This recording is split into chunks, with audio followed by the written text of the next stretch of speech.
Buenas tardes, chicos, ¿me escuchan? Buenas tardes, profe, sí. Bueno, vamos a esperar unos segunditos, así terminamos todos de entrar y vamos a empezar la clase de hoy.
Siguen ingresando, chicos, por eso esperemos unos minutitos más.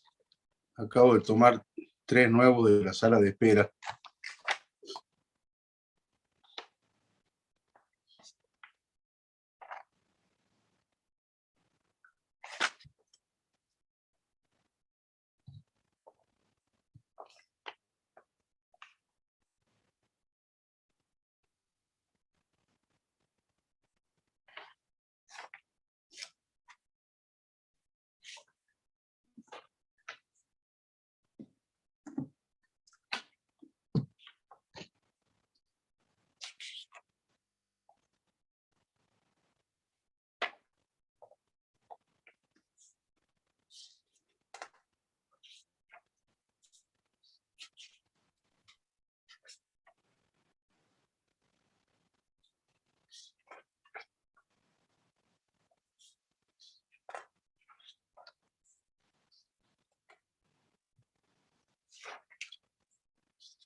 Bueno, ya estamos, chicos.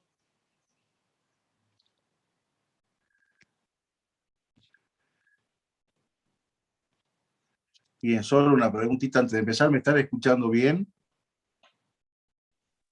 Sí, profe, Sí, se le profe, escucha. se le escucha bien. Bien, ok, muchas gracias. Cualquier cosita que no entiendan, cualquier aporte, comentario que quieran hacer, directamente activan el micrófono y lo hacen, o a través del chat pueden ir preguntando. No tengo ningún inconveniente de que me interrumpan, además les pido que si quieren preguntarme cualquier cosa o interrumpirme, lo hagan con total libertad, ¿sí? Hoy vamos a tratar un tema muy importante, muy interesante del mundo del derecho administrativo que les va a permitir entenderlo mejor a lo que estamos estudiando. Es importante saber qué es lo que uno estudia desde el principio, qué tema está estudiando. Por ejemplo, si uno está por estudiar anatomía, saber que lo que se está estudiando es el cuerpo, ¿sí? Si uno está por estudiar geografía, saber que uno está estudiando las ciencias de la tierra. Si uno estudia derecho laboral, sabe que uno está estudiando la parte del sistema jurídico relacionado con la actividad de los trabajadores. Ahora, cuando uno habla de derecho administrativo, ¿qué estamos estudiando? ¿De qué se trata esta rama del derecho? Eh, ¿A qué se refiere? ¿Qué es esta rama del derecho? ¿Qué vamos a estudiar acá? ¿Para qué le sirve esto a un profesional de la ciencia económica?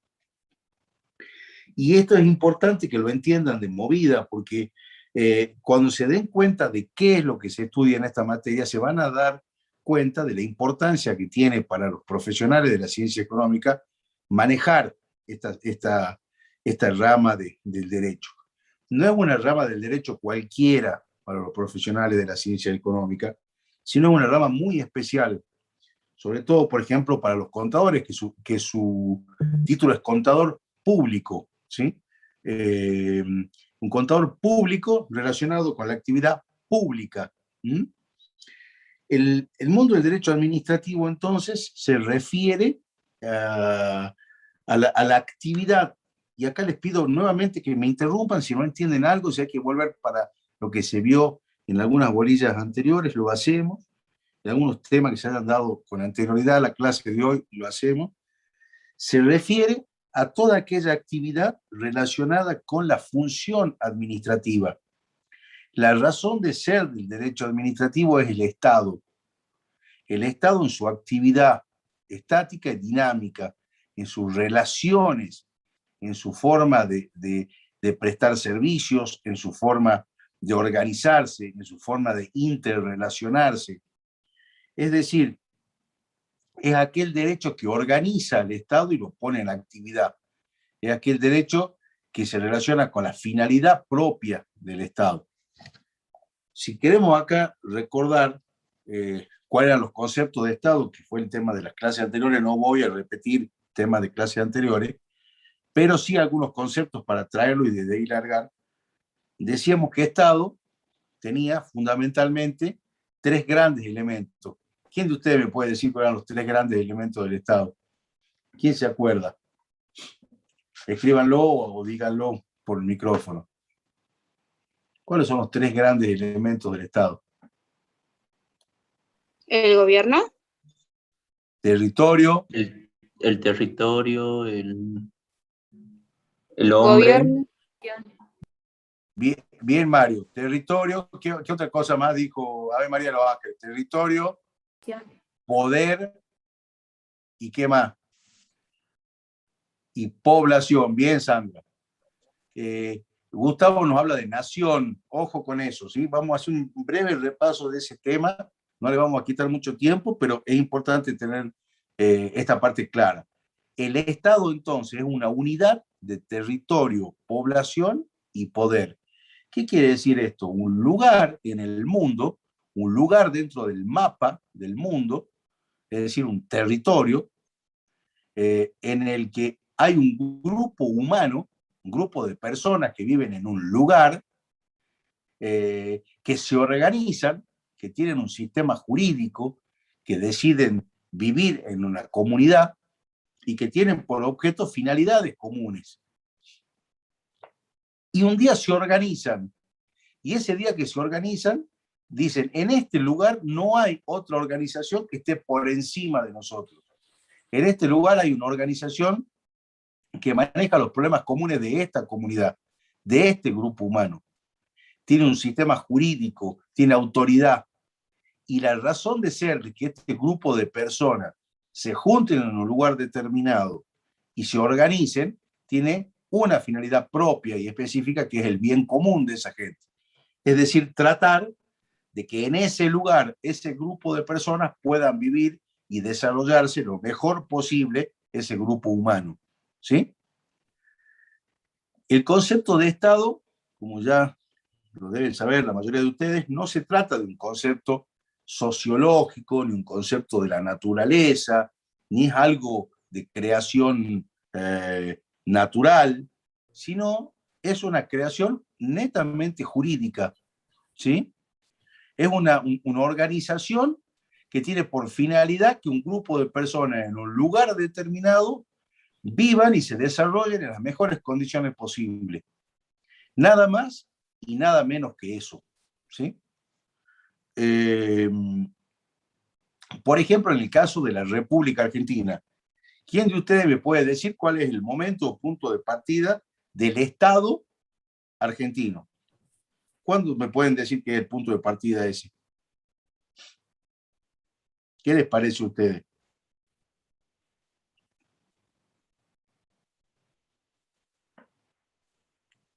Siempre existió desde la creación, para los que creen en Dios de Dios, para los que creen de la fuerza de la naturaleza. Gustavo nos dice desde la Constitución. Matías también nos dice de la Constitución. Elena nos dice de la Constitución. Tibio, ¿sí? ¿Desde cuándo creen? Puede ser, pero antes de la Constitución no había Argentina. ¿Se acuerdan cuando hablábamos de los pactos preexistentes, con el objeto de constituir la Unión Nacional? Desde que hubo población, nos dice otro de los alumnos, es decir, cuando estaban las comunidades originarias de nuestro país, antes de que lleguen, por ejemplo, los españoles, ya existía la República Argentina. En este territorio donde estamos nosotros ahora, ¿ya esto era la Argentina? No, bien, Matías, no. ¿Cuándo entonces? 1810, dicen algunos, nos está diciendo acá Marco. ¿Por qué dice Marco eso? Porque debe ser bien Luna, porque el que dice 1810 puede estar pensando la primera vez que esta población del sur de América del Sur dijeron dejamos de pertenecer al rey de España y queremos gobernarnos a nosotros mismos. El primer grito de libertad lo vimos en 1810, fundamentalmente en nuestra región, ¿sí? En 1816, con la declaración de la independencia en Tucumán, en ese día se dijo, el 9 de julio, se dijo, a partir de hoy queremos ser un país independiente, un Estado independiente, no depender de España, no depender de ningún otro país y plantearle al resto del mundo que somos una comunidad distinta, un país distinto. ¿Sí? Es decir, que si nos ponemos a pensar en la historia de la humanidad, en la historia de la civilización, en la historia de la política, en la historia de la evolución humana, tenemos un país de 200 años, un estado de 200 años. ¿Y cuánto es 200 años en la historia de la humanidad? Es nada, es ni siquiera un parpadeo, ¿sí? Es decir, el fenómeno estatal que estamos estudiando es el fenómeno del funcionamiento de esa estructura estatal, que en el caso concreto de nuestro país tuvo su origen allá por el año 1816, con su antecedente de 1810, con la asamblea del año 1813, es decir, todo un periodo que concluyó con la declaración de la independencia y con el reconocimiento de los otros países del mundo de la existencia de nuestro país como tal, ¿sí? Entonces esto es para ubicarlos a ustedes en el espacio y en el tiempo cuando hablamos de Estado. En el espacio, piensen en la forma del territorio de nuestro país, ¿sí? Que incluye el espacio aéreo, que incluye el subsuelo, que incluye nuestros mares territoriales, que incluye fundamentalmente lo que es nuestra plataforma marina, para el sentimiento y para el derecho argentino, incluye también nuestros derechos soberanos sobre las Islas Malvinas, las islas de los archipiélagos del Atlántico Sur. Tenemos un reclamo también soberano sobre territorios en la Antártida, en la que llamamos la Antártida Argentina. Eso es el lugar dentro del mundo donde se sitúa el territorio argentino. La población argentina somos nosotros, ¿sí?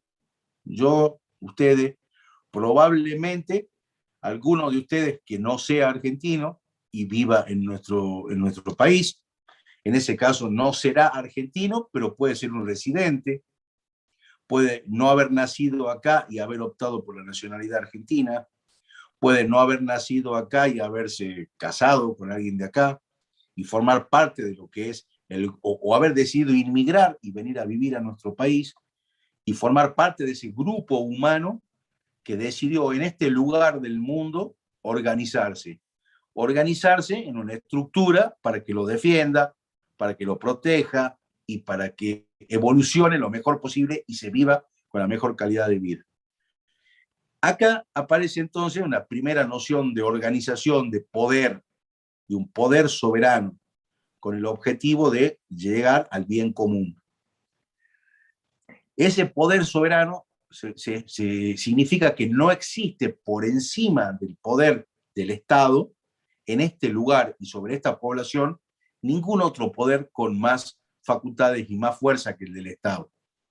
Es decir, en el territorio argentino no puede existir, de acuerdo a nuestra estructura, un gobierno que tenga mayor poder sobre nosotros que el de nuestro Estado. ¿Sí? Esto uno lo siente con mucha intensidad cuando les toca, o han tenido la ocasión, algunos probablemente la tuvieron, de visitar otros países o de cruzar una frontera. Si algunos de ustedes alguna vez tuvo, por ejemplo, en la frontera norte con el país hermano de Bolivia, o con Chile, o con Paraguay, el darse cuenta que uno llega a un límite, a un puente, y dando un paso entró a otro país, donde uno empieza a ver otros colores, otras autoridades, otra policía, otros uniformes, otras normas, otras reglas. Eh, ¿Algunos de ustedes le ha pasado esto alguna vez? ¿Nos puede contar, aunque sea en 2 palabras, qué es lo que sintió alguna vez en una experiencia de cambiar de un país a otro? ¿Alguno fue a algún otro país, aunque sea acá cercano?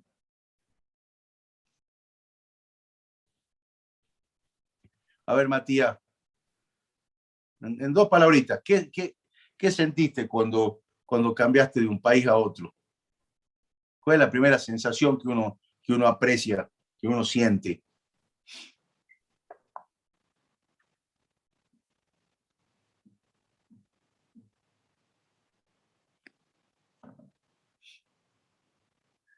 Bueno, hasta que algunos se anime, somos 170. Dice, es un cambio total desde que toca la frontera. ¿Cambio total de qué? ¿Qué es lo que se siente? Cambio de cultura, cambio de ideología, ¿m? Cambio de reglas de juego. En organización, dice medidas de otro país, cambio de leyes, exacto.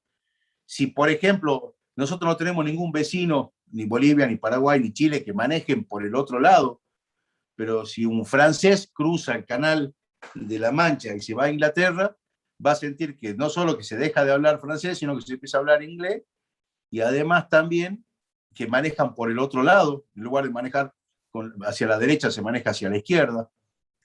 Que hay cosas que en un lado están permitidas, en otro están prohibidas, que en un lugar son conocidas determinadas costumbres, en el otro nada que ver. ¿Mm? Estas cuestiones muestran cómo hay diferencias entre un Estado o el otro, hay diferencias entre las reglas de un lugar y las reglas de otro. No quiero que confundamos el concepto de Estado con el concepto de nación, ¿sí? Esto ya la clase pasada, ya se me mezclan un poquito los grupos, pero si ya se los dije a ustedes, les pido disculpas, y si no se los dije, se los digo. El concepto de nación se relaciona con un concepto sociológico. Nación es la pertenencia a un grupo social, mientras que el Estado es un concepto jurídico, ¿sí? Les voy a dar un ejemplo de diferencia entre nación y Estado. La nación se parece más a nuestra familia, mientras que el Estado se parece más al club del cual somos socios. ¿Qué les quiero decir con esto? Yo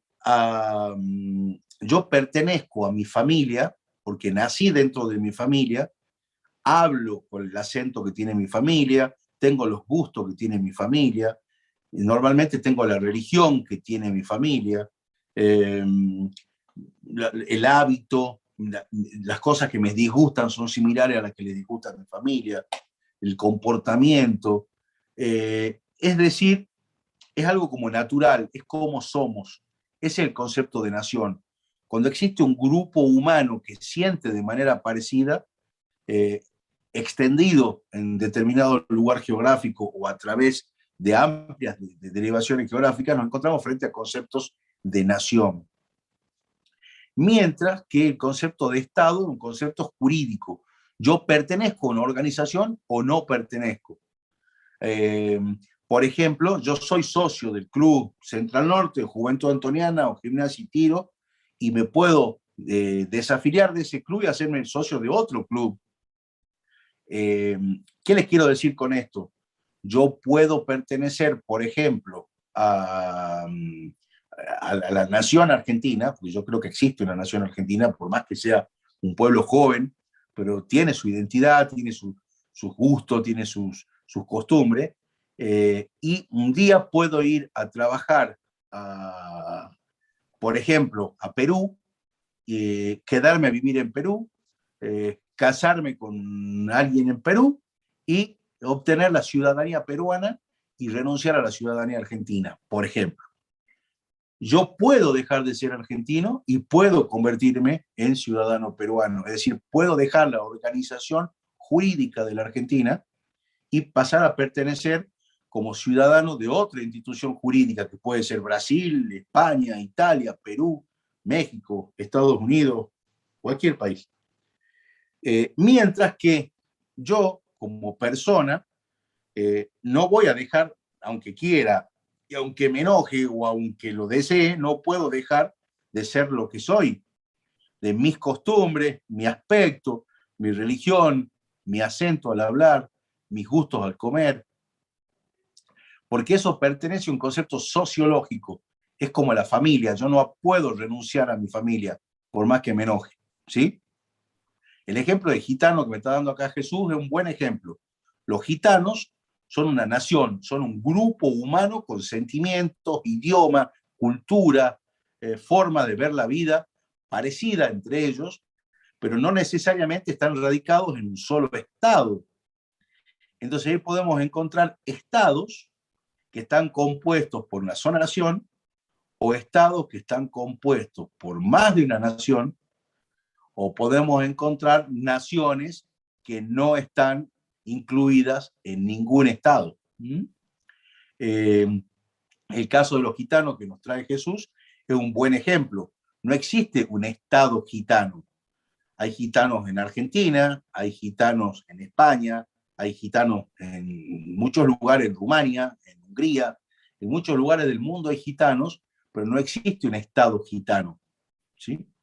Otro buen ejemplo que nos está dando acá también Jesús, del Estado Plurinacional de Bolivia. El Estado Plurinacional de Bolivia es un excelente ejemplo de un país, de un Estado, esta estructura, como les digo, jurídica, que se crea para que un grupo humano se organice bajo un sistema jurídico y trate de vivir lo mejor posible.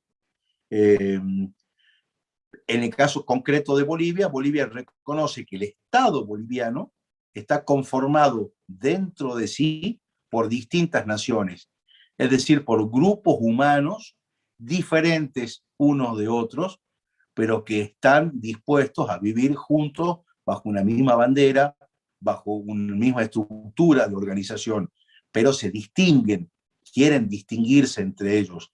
En Bolivia se nota esa diferencia muy clara y respetada por la norma, como es entre los guaraníes, los aymara, los quechua.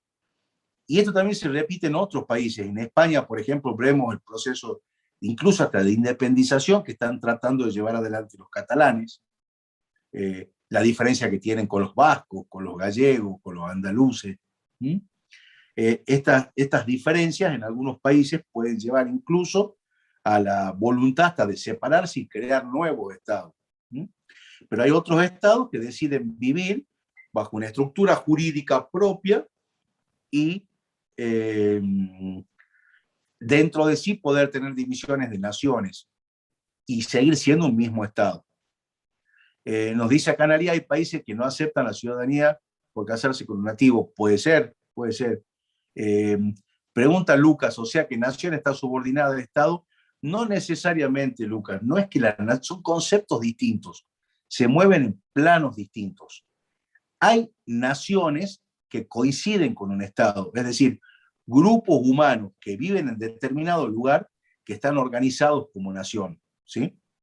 Pero hay lugares donde hay más de una nación que forman un solo Estado, es lo que decíamos recién, Bolivia. En Bolivia hay distintos grupos humanos, distintas naciones, por eso se habla de Estado plurinacional, que forman parte de un solo Estado.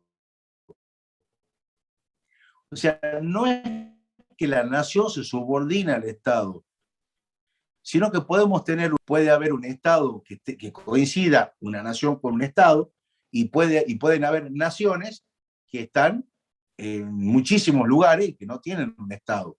¿Mm? Cuando uno habla, por ejemplo, de un ejemplo que se dio durante muchos años, pero que hoy ya no es así, es el del pueblo judío, por ejemplo.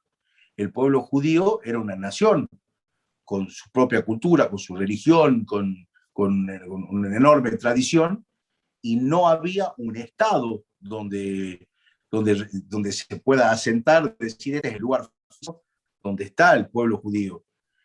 A partir del año 1948, que se crea el Estado de Israel, a partir de ese momento, ese lugar pasa a ser el Estado de Israel.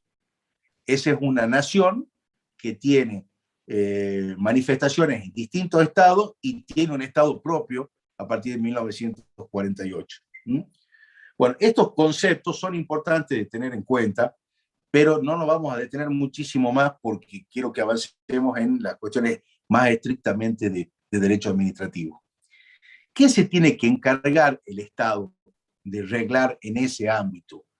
En estos ámbitos de la tierra, del mapa, donde está situado un Estado, van a aparecer problemas que son fundamentalmente de índole privado. Es decir, problemas entre Juan y Pedro, entre María y Florencia, en los que son relaciones conmutativas.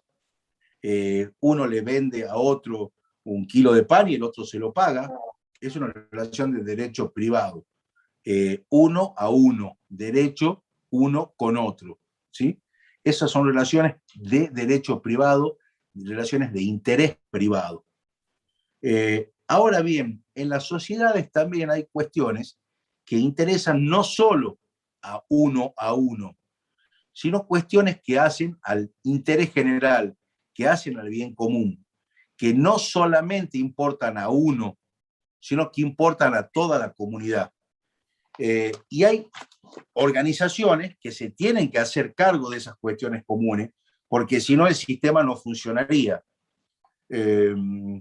Por ejemplo, alguien se tiene que hacer cargo de los caminos, alguien se tiene que hacer cargo de las plazas, alguien se tiene que hacer cargo de la seguridad de todos, alguien se tiene que hacer cargo de la educación de todos, alguien se tiene que hacer cargo de la administración de justicia, alguien se tiene que hacer cargo miren la cosa que parece tan menor como pueden ser las veredas, los espacios comunes, aquellas cosas que van más allá de la problemática individual, y no quiero decir una palabra que confunda, pero todo aquel ámbito egoísta en el que nos movemos nosotros, de nuestro propio interés, tiene que haber estructuras y organizaciones que se encarguen de aquellas cosas que van más allá de eso, ¿sí? Imagínense ustedes una sociedad en la que solamente la gente se preocupara de su propio interés y no hicieran y no hubiera nadie que se encargue de nada que sea común. ¿Cómo serían esas calles? ¿Cómo serían esas veredas? ¿Cómo serían esos parques? ¿Existirían los parques? O sea, cuando alguien diga, vamos a dejar esta calle ancha para que se pueda mover dentro de un tiempo, cuando haya mucha población en esta zona, vamos a dejar una avenida ancha para que la gente se desplace. Si no hay alguien que toma esa decisión con una visión de bien común, si no existiera eso, eso sería un lugar totalmente ocupado para viviendas o para negocios. ¿Me siguen con el razonamiento? Tiene que haber una estructura para que un país crezca, para que una región crezca, para que una sociedad crezca, tiene que haber un grupo de personas, una estructura, pensando en las cosas en común, no solamente de los intereses individuales. El derecho privado, las relaciones privadas se ocupan de ese vínculo privado, que es tan importante y que hace mucho al crecimiento de una sociedad, pero eso no alcanza solito. Por sí solo, la actividad privada no garantiza una calidad de vida ni un nivel de vida bueno de una sociedad, sino que es importante, muy importante, todo lo que sea una estructura de lo que se encarguen del bien común, que se encarguen de todas aquellas cuestiones que sobrepasan el interés individual. Y ahí nos aparece el derecho administrativo. Este ejemplo que ya lo di en más de una oportunidad, pero yo se lo reitero igual para aquellos que no lo hayan podido escuchar probablemente. Yo comparo en un primer momento, así en unas primeras clases, en las primeras aproximaciones al Estado, lo relaciono mucho, mucho, mucho con las administraciones de los consorcios, ¿sí? Muchos de ustedes, algunos de ustedes probablemente vivan en algún edificio. ¿Alguno vive en un edificio donde haya un consorcio de propiedad horizontal? Matías vive en uno, ¿sí? Ese edificio tiene administrador, tiene un consorcio que lo administra. Sí, a ver, Matías, así muy breve, contanos cómo funciona el tema de los espacios comunes y de los espacios propios dentro de la estructura del edificio. ¿Tenés micrófono o no, Matías? ¿Se escucha, profe? Sí, se escucha bien. ¿Me puede Contanos un poco Sí. de los espacios comunes y los espacios propios dentro del edificio. ¿Cómo es? Bien, de los espacios comunes se encarga lo que vendría a ser la función administrativa, que nosotros todos los meses tenemos que abonar un cierto equivalente económico, que la cual eso se encarga de los espacios públicos. Y luego lo que sería la infraestructura, lo que vendría a ser lo privado, eso ya lo encargamos nosotros, lo que vendría a ser dentro del departamento, digamos, o sea, mantenimiento del hogar y todo lo que sería un desgaste del uso del inquilino, digamos. Perfecto. ¿Y qué espacios comunes o qué actividad se encarga el administrador del consorcio? ¿De qué parte del edificio? Se encarga más bien del mantenimiento, de la limpieza, lo que sería adentro del complejo. Se encarga también del cortar el césped, también de la electricidad, de los salarios y sueldos y jornales, y de lo que vendría a ser los empleados, digamos. Y así Bien. que, sí. La gente del consorcio, o mejor dicho, las autoridades del consorcio, cuando ustedes llegan y lo ven, ¿esos son los jefes de ustedes? ¿Son los dueños del edificio? No, no son los dueños. No Es son los dueños. como, no, no son los dueños. Sino que hay un jefe de los departamentos, por así decirlo, digamos, pero no son los dueños. No son los dueños. Claro, Pero en los espacios públicos, ¿cómo se comportan? ¿Como autoridad o no? claro, sí, exactamente. Eh, y en los espacios privados, ¿pueden entrar ellos y decirle a ustedes qué tienen que hacer?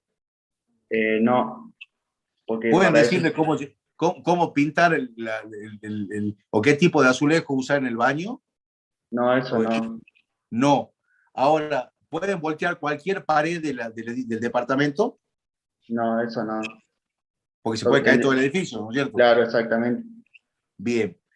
Ok, bueno, estos ejemplos, gracias Matías, No, de estos nada. ejemplos que estamos viendo es un ejemplo en pequeñito, en muy pequeñito, de lo que puede ser la estructura de un Estado dentro de la sociedad, ¿sí? El que administra el consorcio es un grupo de personas o una persona, depende de la complejidad de ese consorcio, que se encarga de las cuestiones comunes del edificio, aquellas cuestiones que individualmente nadie se encargaría. O sea, en un edificio de 10 pisos, con 4 departamentos por piso, con césped afuera, estaríamos todos diciendo, ¿y quién corta el césped? Sería un yuyaral, porque nadie lo consideraría propio, por más que todos sientamos que nos pertenece. Si se echa a perder el ascensor, diríamos, ¿y quién se encarga de esto? Ah, no sé, a mí no me importa porque vivo en planta baja, diría yo. Y el que vive en el primer piso dice, a mí tampoco, yo subo un piso, no me calienta. Ahora, el que vive en el piso 9 no va a pensar lo mismo, ¿sí? Si se quema el foco de los pasillos del piso 6, le importará al del piso 6, pero no le importará al del piso 9 ni al de la planta baja. Pero hay un grupo de gente que se encarga de que todo funcione bien y que ande el ascensor, que no haya ningún foco quemado, que esté todo limpio, que si hay un ruiderío en algún espacio común se les pida por favor que se calmen, que si tienen algunos amenities que son compartidos, capaz que tengan un quincho, capaz que tengan una parrilla, de tomarla, anotar el préstamo, decir qué día lo pueden usar, de qué hora a qué hora, en qué condiciones lo tienen que devolver. Es decir, encargarse de las cuestiones comunes de ese edificio. Esos señores necesitarán al mismo tiempo recursos. Esos recursos, ¿cómo se los consigue? A través del pago de la despensa, como nos decía Matías. Que eso se parecería en el Estado al pago de los impuestos. Estos señores son los dueños del edificio. Ya nos dijo Matías que no son los dueños. Ahora, estos señores son empleados de nosotros que vivimos en los departamentos. Seguramente nosotros vamos a decir empleado mío, no, porque imagínense si después lo echan, tengo que pagar yo la indemnización. Será empleado de todos, no empleado mío, ¿sí? Pueden llegar a ser una relación de dependencia con todo el edificio, con el consorcio, no con cada uno, no con el dueño del primero B y del quinto C. ¿Mm? Estos señores que administran el consorcio, y acá donde les pido que abran bien los oídos y piensen sobre todo que estamos en el medio de un proceso electoral. No voy a hacer ningún tipo de mención política, por favor, pero sí una mención de la importancia que tiene en los procesos electorales, porque nosotros nos encontramos en este momento cerca de definir en el mes de noviembre a un grupo de personas que van a formar parte de la administración de nuestro consorcio. Vamos a tener elecciones en nuestro país. Vamos nosotros a poder votar. Nosotros elegimos como ciudadanos de este gran consorcio que es la Argentina, nosotros elegimos a los administradores del consorcio. Vivimos en un país en el que no tenemos rey, no tenemos dictador, no tenemos ninguna persona que tenga prerrogativa. En este país nadie es más que nadie. Entonces, nosotros elegimos de manera periódica personas que se van a hacer cargo de las cosas públicas, con alternancia, que van a estar un tiempo y se van a tener que ir. Y esos señores los elegimos nosotros a través de elecciones libres y participativas. ¿Qué pasa si nosotros llegamos al edificio y vemos que nunca está el que lo tiene que cuidar y administrar? Los espacios están siempre sucios, los ascensores no funcionan, las bombas de agua nunca andan, y entonces el tanque de arriba nunca tiene agua, hay inseguridad, las puertas están todo el tiempo abiertas, y hay que nuevamente elegir las autoridades y pagar todos los meses por ese servicio. ¿Les da ganas de pagar? ¿Les da ganas de que esta gente sea la misma que siga administrando el edificio? ¿O pensarán en decir, a ver, cambiemos o cambiemos de autoridad, cambiemos de ¿cómo se llama? De encargados, o incluso empezar a animarse a meterse, es decir, me interesa a mí meterme en la administración y encargarme personalmente de algunas cosas, ¿sí? Esta cuestión también se da en el mundo de la política. Yo le estoy dando el ejemplo chiquitito del edificio con relación a lo que puede ser un Estado. ¿Qué pasa si nosotros llegamos a nuestro edificio, donde todos los meses ponemos con mucho esfuerzo el pago de nuestras expensas, y nos encontramos con que el administrador tiene estacionado 4 Mercedes-Benz de él, en los únicos 4 lugares que hay afuera para estacionar, y los 4 son de él, un lujo tremendo en su oficina, un montón de empleados, todos permanentemente haciendo fiestas, actividades, vestidos con ropa cara, usando accesorios caros. Y uno dice, ¿y estos señores quiénes son? Bueno, esos son los que nosotros estamos bancando todos los meses con la plata del consorcio. Y bueno, va a llegar un momento que uno va a decir, ¿cómo puede ser que esta gente que son empleados del consorcio estén viviendo mejores que nosotros? O sea, va a haber un momento en el que la gente va a decir, nosotros somos los dueños del edificio y no puede ser que no nos den un buen servicio y esta gente viva como reyes. Le estoy dando algunos ejemplos que si se parecen en algo a nuestro país es mera coincidencia, ¿sí? Pero son cosas que tenemos que pensar. Tenemos que pensar porque esto es derecho público, ¿sí? Y en el derecho público que hay cuestiones en que a todos nos atañen. Y no estoy hablando de ningún partido en particular. Entonces, el derecho administrativo es aquella parte del derecho que se encarga, se lo estoy dando el ejemplo con bastante poca definición académica, pero para que ustedes lo tengan en la cabeza, de aquella parte de la sociedad, de regular las relaciones de la sociedad, que en este micro ejemplo que yo les di sería todo el aspecto público del edificio. Todas las cuestiones que hace el consorcio en beneficio de esa comunidad y que no repercute individualmente en cada uno, que no hace individualmente al beneficio de cada departamento. En el mundo del derecho administrativo se encarga fundamentalmente el Estado de aquellas cuestiones que hacen al interés común, ¿sí? Se van a encargar de todas aquellas cuestiones públicas, no privadas y de manera subsidiaria. Pero acá entra en juego, antes de que ya empecemos a avanzar más concretamente en fuentes del derecho administrativo, aquí entran de manera mucho más concreta, más precisa, ideas políticas e ideas filosóficas, ¿sí? Hay personas que con muchos argumentos están a favor de una mayor intervención estatal o de una menor intervención estatal. Hay personas que creen que cuando más intervención estatal haya, es mejor para esa comunidad. Hay personas que creen que cuando menor intervención estatal haya y se deje más librada a la libertad de elección y de actuación de las personas individuales, mejor va a ser para esa sociedad. Hay quienes están en una posición intermedia que dicen que lo mejor es un Estado que está presente, pero fundamentalmente cuando la actividad y las fuerzas privadas no dan respuesta, ahí actúa en determinados supuestos de manera subsidiaria, ¿sí? Es decir, ¿qué es lo que nos quiere decir esta idea de subsidiariedad? Si la actividad, la fuerza y el empuje de la actividad privada da respuestas a determinados tipos de necesidades, en ese caso, el Estado no se mete, deja que la fuerza y la iniciativa privada cumpla adecuadamente su cometido. Ahora, en aquellos casos en los que esa actividad privada no es suficiente para garantizar los objetivos de bienestar de la comunidad, el Estado de área podrá intervenir, podrá meterse, ¿sí? Hay muchos ejemplos de este tipo de actividad subsidiaria. Les doy uno, por ejemplo. Si vamos a hablar de telefonía móvil, para brindar el servicio de telefonía móvil en grandes ciudades, como la ciudad de Buenos Aires, de Córdoba, de Santa Fe, ¿por qué no también nuestra ciudad de Salta Capital?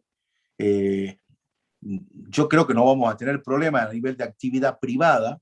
La bolilla que estoy dando es función administrativa, el punto 2, perdón, derecho administrativo, evolución, fuente del derecho, unidad 3 del programa analítico, para el que me estaba preguntando. Porque ahora empiezo a hablar de fuente del derecho, ¿sí?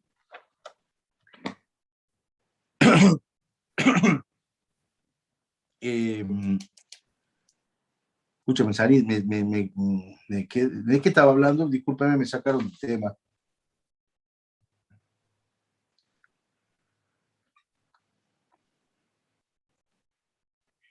Ramiro, cuénteme, ¿qué es lo que venía diciendo? De internet, listo, ya me acuerdo, gracias.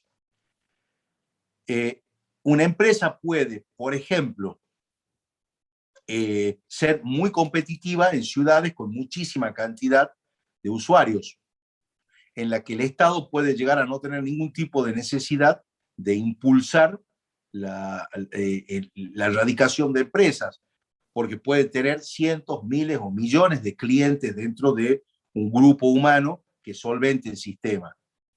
Ahora, en un país integrado en el que queremos que se desarrolle toda una sociedad, vamos a tener pueblitos en distintos lugares del interior, vamos a tener lugares en rutas, lugares más alejados, en los que el negocio de instalar antenas en esos lugares, o instalar cableado, o hacer inversión en infraestructura, no sea lo suficientemente rentable, ¿sí? Ahí puede entrar el Estado en una regulación sana en la que diga, para que ustedes puedan hacer negocio en lugares grandes, donde esos lugares grandes pueden ganar una cantidad adecuada de dinero, me van a tener que prestar también servicio en lugares donde el negocio es más pequeño, pero también yo quiero, de acuerdo al interés general, que la conectividad también se preste. Es un ejemplo que le estoy dando. En un caso no haría falta que el Estado se meta, o que el Estado lo impulse, o que el Estado intervenga, como serían los servicios en una gran ciudad, y en otros lugares es necesario, o lo vemos como necesario, que el Estado intervenga, incluso hasta para prestar por sí mismo los servicios, cuando la actividad comercial propiamente dicha no sería lo suficientemente atractiva como para intervenir. Entonces, van a ver tanto del libro del Dr. Puig como de la mayoría de la bibliografía que nosotros hemos estado viendo, hemos sugerido, que están también planteados dentro del programa. Por favor, las preguntas que no hagan a lo que yo estoy hablando me las hacen todas al final, porque si no, vieran lo difícil que es dar la clase y estar contestando cosas que nada que ver con lo que estamos hablando. Con gusto se las respondo, pero le pido que la juntemos a las preguntas que no son de lo que estamos hablando para un poquito más adelante, ¿sí? Muchas gracias. Yo quería ubicarlos en este concepto de derecho administrativo para que ustedes puedan estudiar con mucha mayor facilidad su evolución, su conceptualización, cuando lo estén estudiando y viendo la evolución histórica del Estado, saber de que a nosotros no nos interesa tanto aquel Estado de la época de los romanos, de los griegos, de las civilizaciones mayas, incas. No, no estamos estudiando el Estado moderno. Y en el caso de Argentina nos interesa fundamentalmente la estructura administrativa moderna, ¿sí?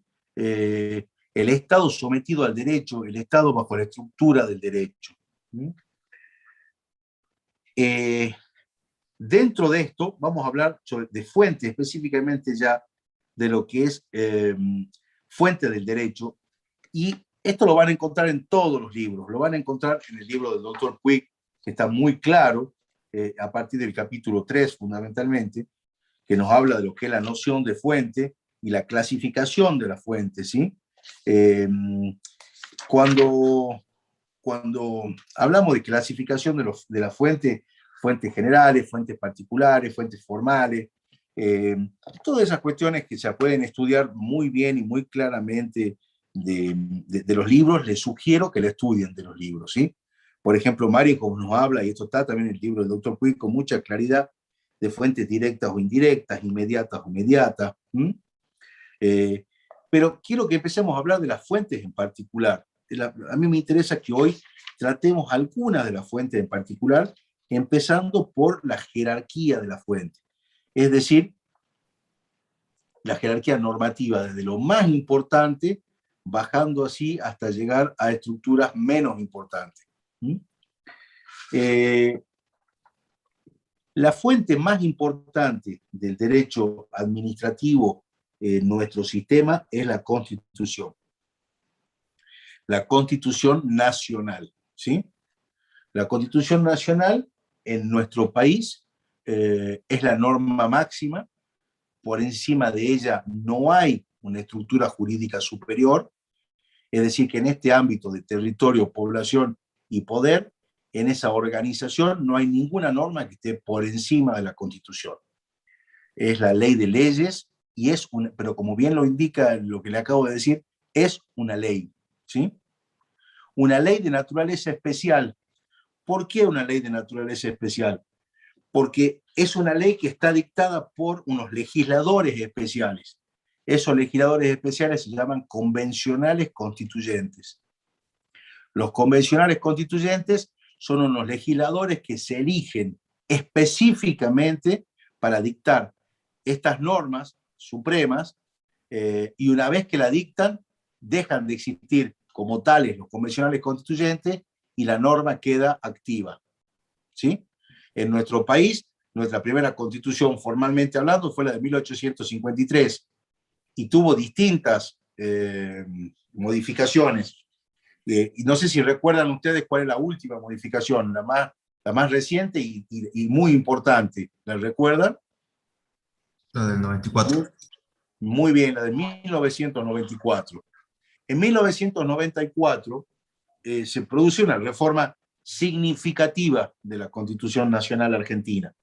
En esa reforma, entre otras tantas cosas que se reforman, se incluye el artículo 75, inciso 22. El 75, inciso 22, incluye dentro de la Constitución Nacional a un número importante, a un paquete importante de tratados internacionales de derechos humanos. Y establece el artículo 75, inciso 22, que los tratados internacionales de derechos humanos que ahí se mencionan van a tener en nuestro sistema la misma jerarquía que la Constitución. ¿Esto a qué nos lleva? Yo me acuerdo que tenía un profesor cuando estudiaba en el grado en la Universidad Nacional de Córdoba, que nos preguntaba, una pregunta que era un poquitito, entre comillas, tramposa, porque nos decía, ¿cuántos artículos tiene la Constitución? Y uno decía, profesor, ¿cómo nos va a preguntar números de artículos? Como siempre uno como alumno contesta cosas así. Entonces, bueno, pues díganme más o menos. Y nosotros decíamos, muy bueno, 100 y pico. Y no, nos decía él, no, de ninguna manera, 100 y pico no. Y la pregunta, ¿por qué era capciosa? Porque él lo que decía es, si hay 13 tratados internacionales que son texto constitucional, más los 100 y pico de artículos, estamos hablando que la Constitución Nacional Argentina tiene cerca de 900 artículos. ¿Me sigue el razonamiento de lo que nos decía este señor? La Constitución de Argentina no solamente son los 100 y pico de artículos de la Constitución, sino el artículo 75, inciso 22, incorpora con la misma jerarquía, o sea, es Constitución Nacional Argentina, el Pacto de San José de Costa Rica, la Convención Internacional de los Derechos de las Mujeres, de los niños, de los jóvenes, niños, jóvenes y adolescentes, el Tratado de Lucha contra la Tortura, la no discriminación. ¿Alguno tiene la Constitución Nacional a mano? Y si no la tiene, con la velocidad que tienen los jóvenes de hoy, me buscan el artículo 75, inciso 22 ahora nomás, y me leen cuáles son los tratados internacionales que ahí están plasmados, ¿sí? Yo lo tengo acá en la mano, pero prefiero que ustedes se despabilen un poquitito y me ayuden, ¿sí? ¿Alguno lo tiene a mano? Artículo 75, inciso 22.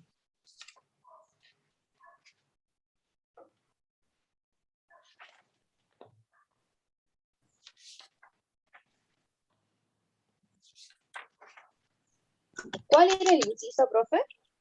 2. ¿Quién me lo puede leer despacito? A ver, el 22, tratados internacionales. Sí, despacito, ¿no? Bueno, el Frente Grande, a través de Juan Pablo Cafiero, tuvo la presidencia de la Comisión de Tratados Internacionales y presionó para la incorporación de una norma aún más amplia y extensa que la sancionado. Inicialmente se había preparado un listado de más de 30 tratados que serían incorporados al texto constitucional.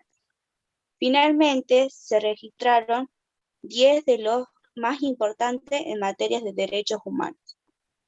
Este artículo modifica la tradicional pirámide jurídica de jerarquía normativa existente a partir de nuestra Constitución, ya que se crea una especie de leyes orgánicas o constitucionales que requieren mayorías calificadas para ser sancionadas.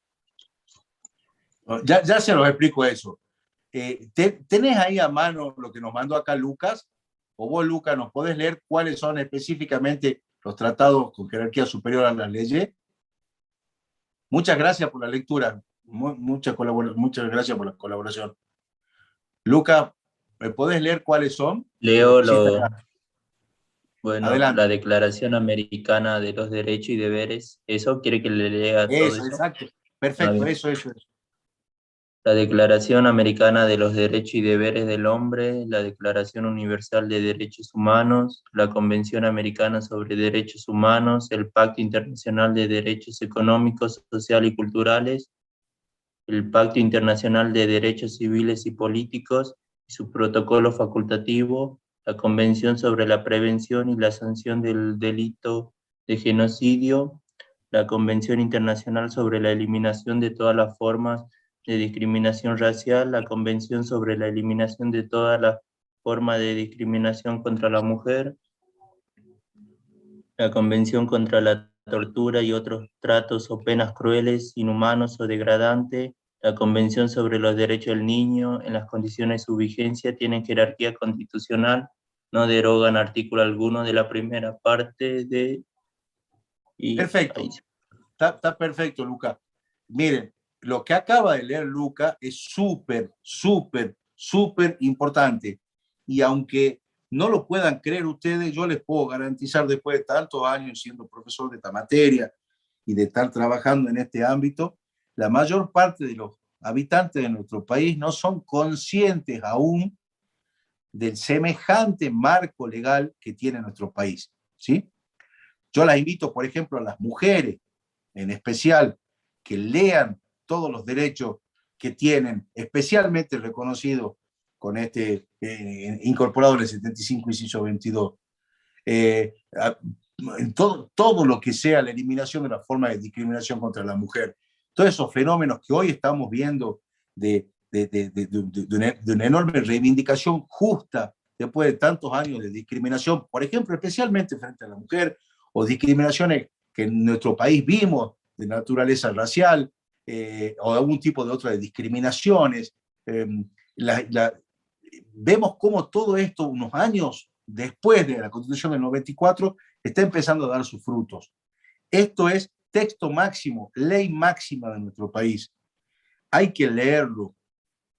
Imagínense ustedes, lo que les voy a decir ahora, les pido que no se lo olviden, porque si les queda solo esto de la clase de hoy, para mí ya lo tengo amortizada la clase. Yo quiero que ustedes sepan cuáles son estas normas y que se comprometan, aunque sea a leerlas, no digo a estudiarlas, a leerlas, a saber que estas normas existen.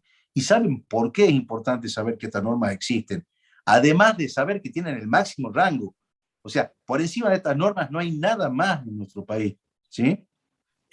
Son lo máximo. Podemos exigir su cumplimiento porque son el tope de naturaleza constitucional,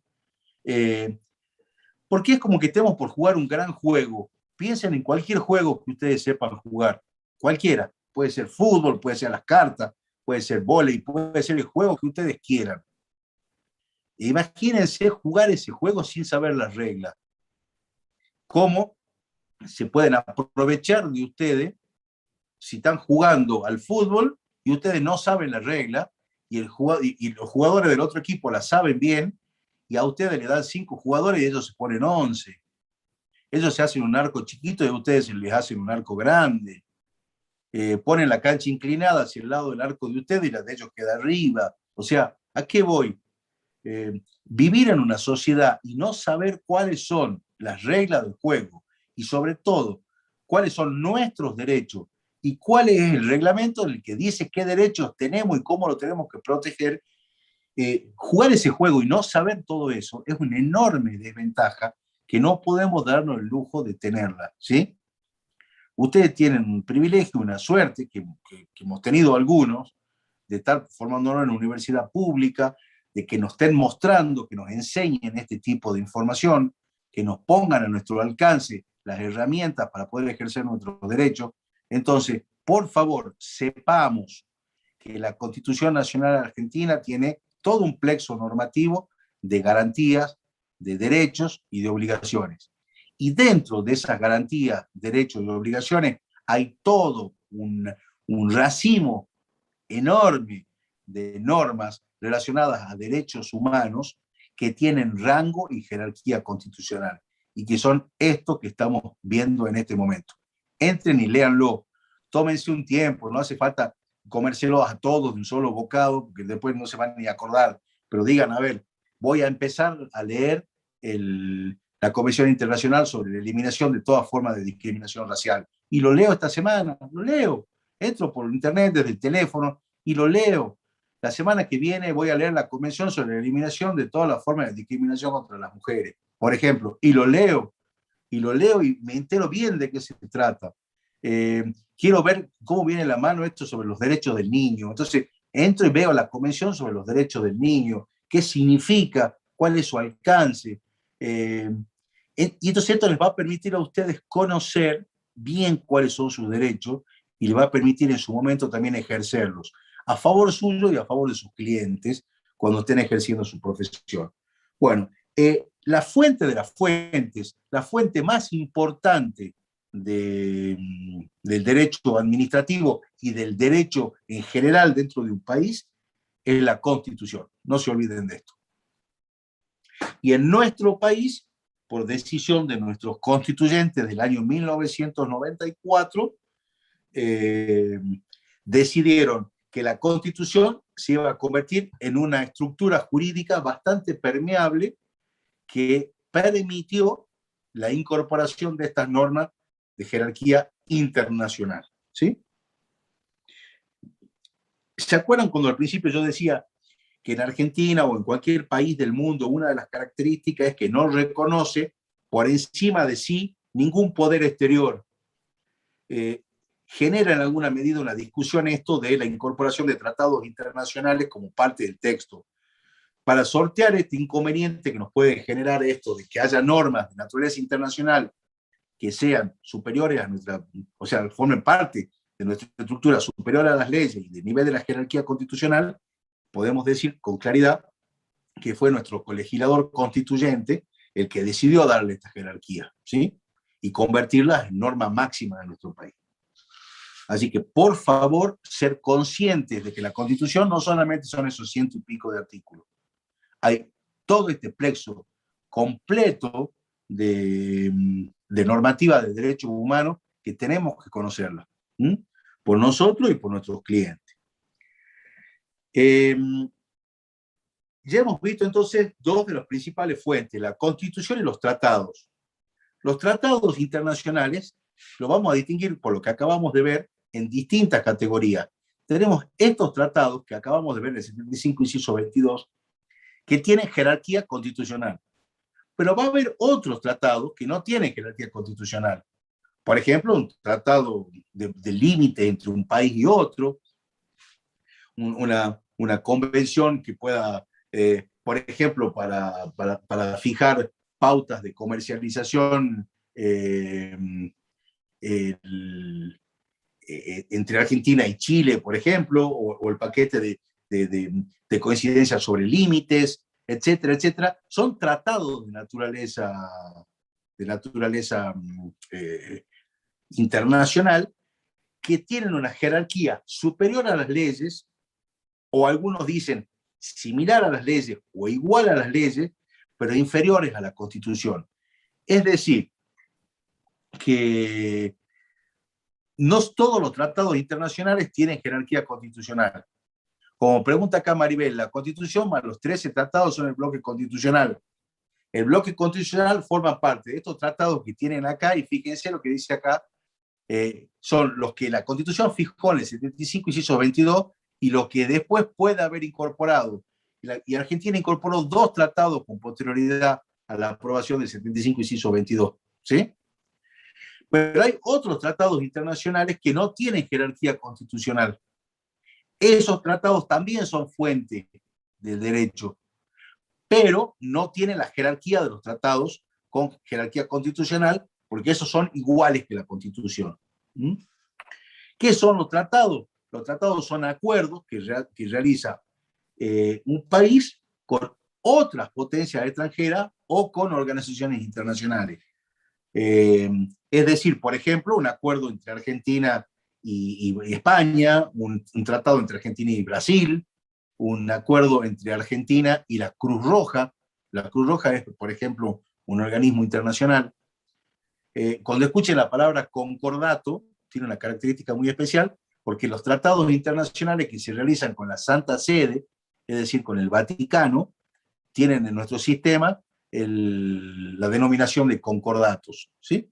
Entonces, los tratados internacionales son acuerdos que se formulan con sujetos del derecho internacional público.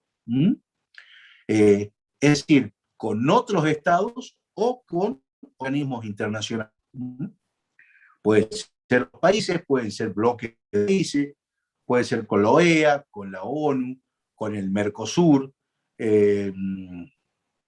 con otros estados, con la India, con Sudáfrica, con China, acuerdos internacionales que forman parte de la estructura de fuentes normativas de un estado. La ley, vamos bajando la jerarquía en materia de fuente del derecho, la ley son normas de naturaleza parlamentaria, legislativa, que tienen una estructura general y abstracta y de cumplimiento obligatorio, y que son dictadas de acuerdo a un procedimiento previsto por la misma Constitución, ¿sí? Las normas las vamos a poder calificar en normas federales, normas nacionales, normas provinciales. Analía me pregunta, ¿los tratados son solo comerciales? No son solo comerciales, Analía. Hay distintos tipos de tratados. Por ejemplo, como les decía recién, puede haber tratados sobre límites, ¿sí? Puede haber tratados sobre relaciones de familia, cómo se va a valorar en nuestro país los papeles de otro país. Por ejemplo, el Tratado de la Haya, sobre los apostilles, el valor de la documentación que emite un país frente a otro país. Cuando ustedes vean, por ejemplo, un pasaje de avión y vean el Tratado de Montreal, cuando vean el Tratado de Montreal van a ver un tratado en el que se habla de los viajes internacionales por avión. Tenemos, por ejemplo, los tratados de Chicago sobre las libertades del aire, que son los tratados que regulan el funcionamiento de las aerolíneas por encima de los espacios aéreos, con derecho a descender en los países por los que vuelan y con posibilidades o no de hacer transporte dentro de los países. Es decir, pueden tener naturaleza comercial, pueden tener naturaleza política, pueden tener naturaleza netamente jurídica. Es decir, los tratados son, pueden tener mucho contenido, no necesariamente comercial, ¿sí? Pero muchos sí tienen contenido comercial y otros no tanto. Pero sí, es una buena pregunta la que hizo. ¿Qué otras cosas preguntan acá? Entonces, las fuentes del derecho van desde la Constitución hasta las normas municipales. Todo esto en una escala jerárquica. Así es, Matías. Es decir, pensemos en una especie de pirámide. Esta era la pirámide que hablaba Kelsen, ¿sí? Una especie de pirámide. En la punta de la pirámide, la parte de más arriba de la pirámide, vamos a encontrar la norma máxima. Y a medida que vamos bajando en la pirámide, vamos a ir encontrando más normas que tienen que estar en sintonía con la norma de más arriba, pero que ya tienen menos jerarquía. La norma máxima, la Constitución y los tratados internacionales de derechos humanos, y de ahí vamos bajando. Tratados internacionales que no sean de derechos humanos, leyes nacionales, leyes federales, leyes provinciales. Vamos a seguir bajando con constituciones provinciales, vamos a seguir bajando con leyes provinciales, con reglamentos. ¿Qué pregunta Julián acá? ¿Pueden existir decretos con rango constitucional? ¿A qué te referís, Julián, con decretos con rango constitucional?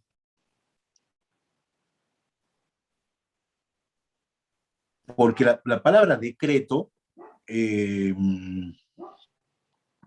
a ver, pregúntame de nuevo, Julián, y si no te explico lo que creo que estás queriendo preguntar.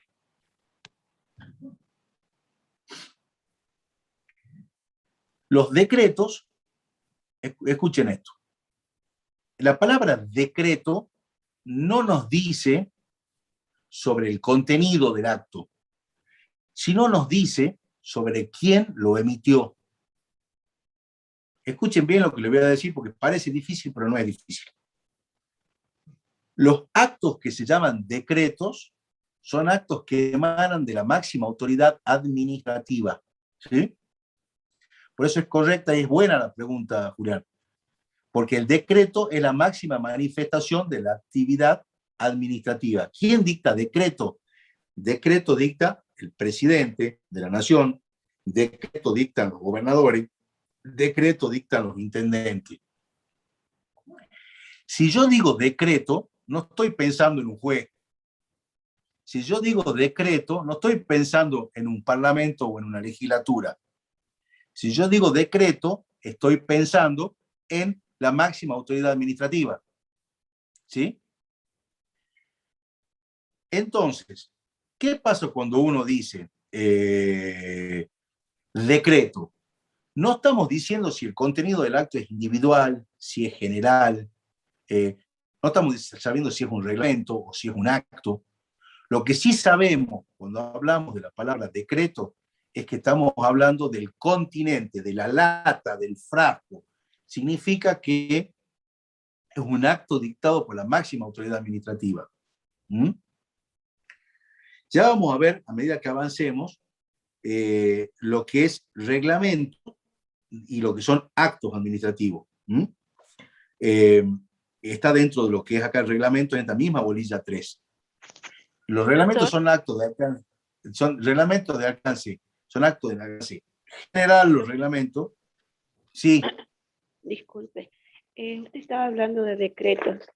No sé si se me escucha bien, lo que pasa que te ronca. Sí, escucho bien. Bien. Escucho bien.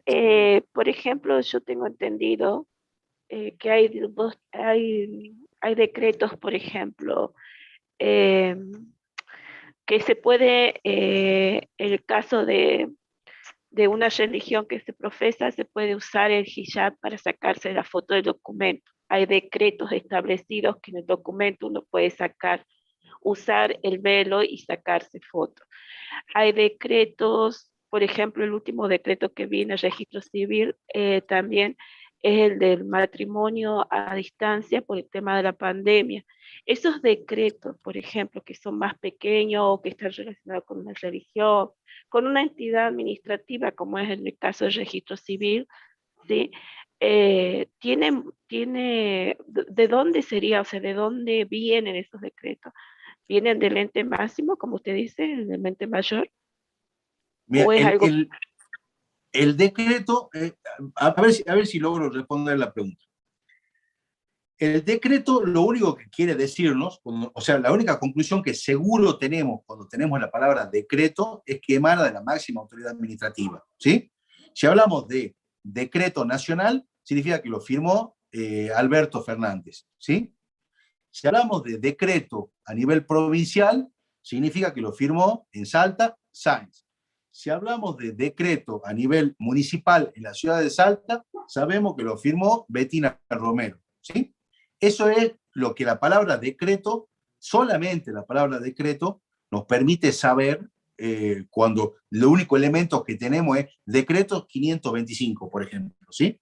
Ahora, en cuanto al contenido del decreto, tenemos que leerlo para saber si se trata de un acto de alcance individual o de un acto de alcance general. Si se trata de un acto de alcance individual, será un acto administrativo con todo un régimen que es clave en nuestra materia y que ya lo vamos a estudiar. Si tiene un alcance general el decreto, será un reglamento. El reglamento es otra figura muy importante de nuestro sistema que tiene su propio régimen jurídico. Les doy un ejemplo. El presidente acaba de modificar su gabinete. Estuvieron al tanto de eso, ¿no es cierto?, estos días. Lo designó, por ejemplo, a Juan Mansur, jefe de gabinete. ¿De qué manera se lo designa? ¿De qué manera el presidente designa al señor Mansur como jefe de gabinete? ¿Cómo lo designa? Lo designa a través de un decreto. Dicta un decreto en el que dice, desígnase al doctor Juan no sé cuánto, Juan Mansur, desígnaselo como jefe de gabinete a partir de la fecha de su toma de posesión, por ejemplo. ¿Qué significa el decreto de designación del jefe de gabinete? Significa que es la decisión de la máxima autoridad del Ejecutivo Nacional que está dictando un acto individual, o sea, un acto administrativo para la designación de un funcionario de su gabinete. ¿Sí? Bien, ese decreto para ese caso es un acto administrativo. Ya vamos a ver más adelante, si se fijan ustedes en la bolilla 5, habla de acto administrativo. ¿Sí? Noción, ¿Y también distinción sería entre... un hecho, profe? ¿Perdón? ¿Y también sería un hecho administrativo ya que lo llevó a cabo o no? Sí, pero no lo confundamos, ¿sí? Porque el hecho puede existir sin acto. ¿Mm? Ojo con eso, porque pueden haber actos, pueden haber hechos sin actos. Por ejemplo, si una ambulancia atropella a un peatón, una ambulancia del hospital, ahí tenemos un hecho administrativo, pero no tiene acto. ¿Me explico? O sea, no hay un acto que ordene atropellar a alguien. No sé si me explico. Sí, sí. Pero les voy a dar otro ejemplo para que distingan el decreto cuando tiene función reglamentaria. El reglamento, que lo tenemos que ver también hoy, yo se les voy a dar las nociones del reglamento hoy en esta materia antes que nos vamos hoy.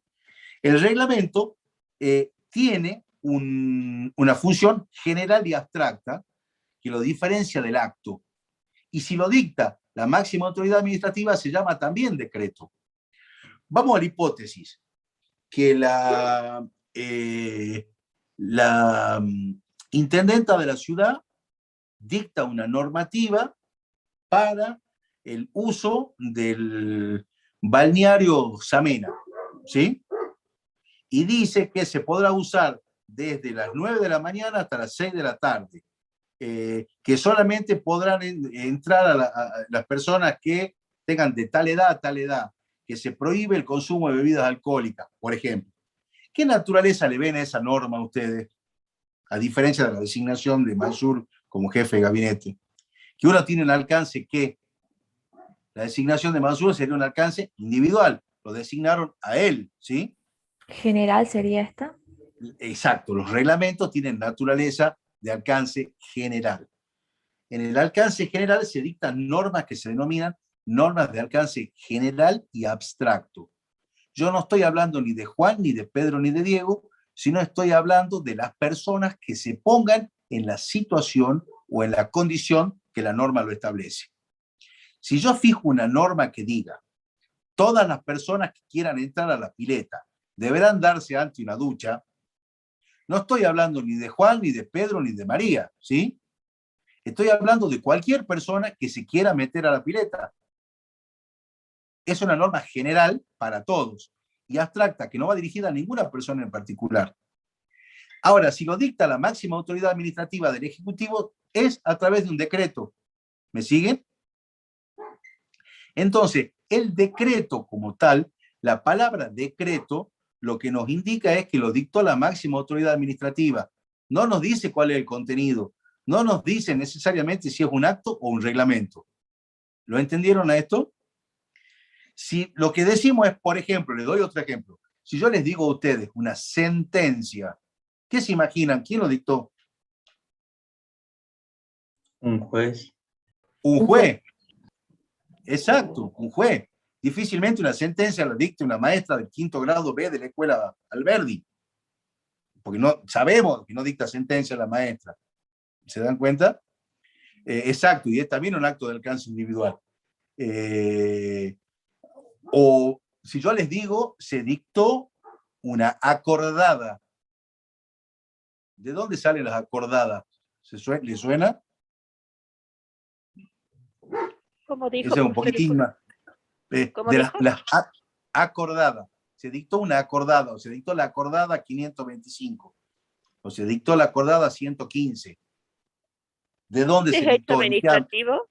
¿Es Es algo administrativo? administrativo y de qué poder? Del poder judicial. Judicial. ¿Sí? Del poder judicial. Si yo les digo se dictó la ley tal, ¿quién la dictó? Legislativo. El Poder legislativo, legislativo. no sabemos ni de qué se trata, pero sabemos que lo dictó el legislativo, ¿sí? Si yo les digo, se dictó un decreto, ¿ustedes qué entienden? Máxima autoridad. La Poder máxima autoridad. ejecutivo. Claro. Exacto, de la nación, de la provincia o del municipio. Deben más datos si quieren que les diga más cosas, ¿me explico? Pero es el contenido, es la forma, es la estructura, la palabra resolución, la palabra acordada, la palabra ley, la palabra decreto. Lo que nos está diciendo es de dónde emana, ¿m? De qué rango y de qué origen es la norma. Eso, un decreto, entonces, no se olviden, para la pregunta que me había hecho Julián, el decreto entonces nos sirve para orientarnos fundamentalmente de quién dictó la norma. Si es decreto, es de naturaleza administrativa de la máxima autoridad. ¿Mm? Profe, ¿y quién Sí. se encarga quién es el órgano fiscalizador que se encarga del cumplimiento de esos decretos? Bueno, ¿También depende de quién la dicta? por supuesto, si estamos hablando de decretos municipales, provinciales o nacionales, tendremos fundamentalmente las distintas divisiones, las distintas jurisdicciones. Y siempre hay un control de naturaleza legislativa y hay un control de naturaleza judicial, y también existen órganos de control internos y externos de la administración, como la sindicatura y la auditoría, ¿sí? Es decir, hay distintos niveles de control y hay toda una especialización en materia administrativa sobre el tema específico de control. Y que es un temazo, el tema del control, fundamentalmente para los contadores, ¿sí?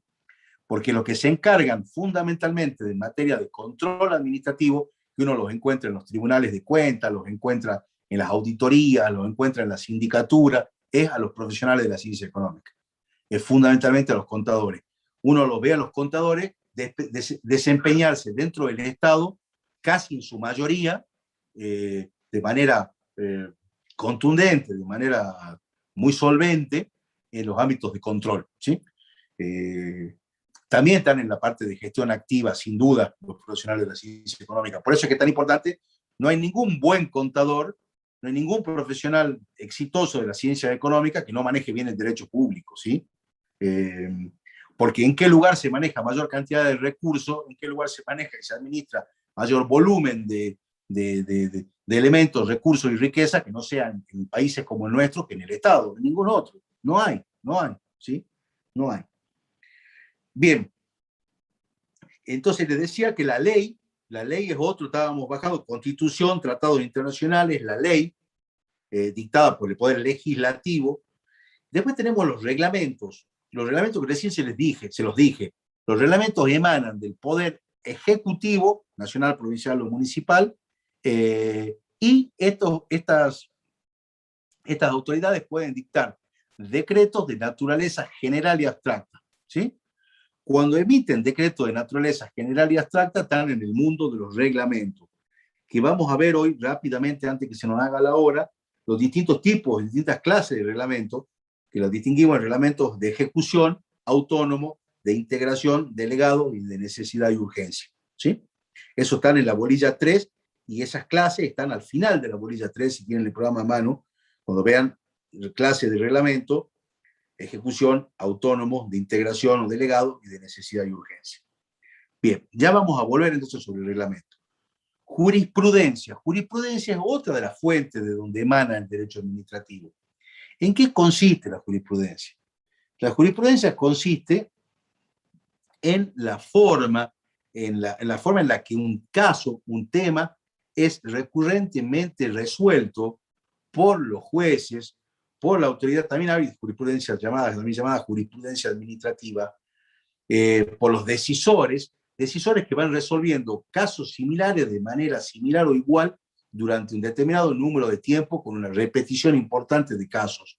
Es decir, es la interpretación armónica de un mismo tema hecha por las autoridades competentes, muchas veces sobre el mismo caso, que lleva un momento en el que quede como antecedente jurisprudencial la forma en la que se está resolviendo. Hay países que la jurisprudencia, sistemas en los que la jurisprudencia son más importantes que en otros, ¿sí?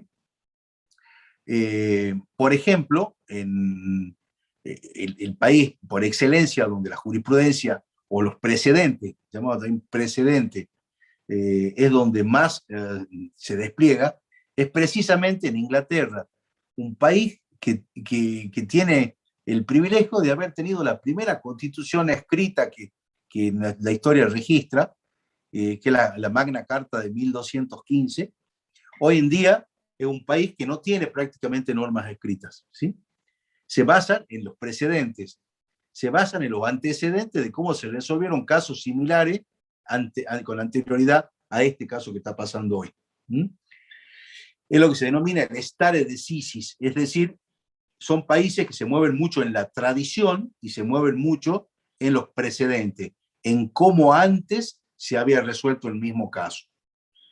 Nuestro país sigue una tradición más similar a lo que se denomina la tradición continental europea, más a Francia, más a España, donde el precedente, si bien es importante, es menos importante que en Inglaterra y en los países que le siguen con su tradición, como es Estados Unidos, como es la India, como es Australia, como es Nueva Zelanda, ¿sí? Países en los que el precedente, la jurisprudencia, la tradición tiene mayor peso desde el punto de vista jurídico de la fuente, ¿sí?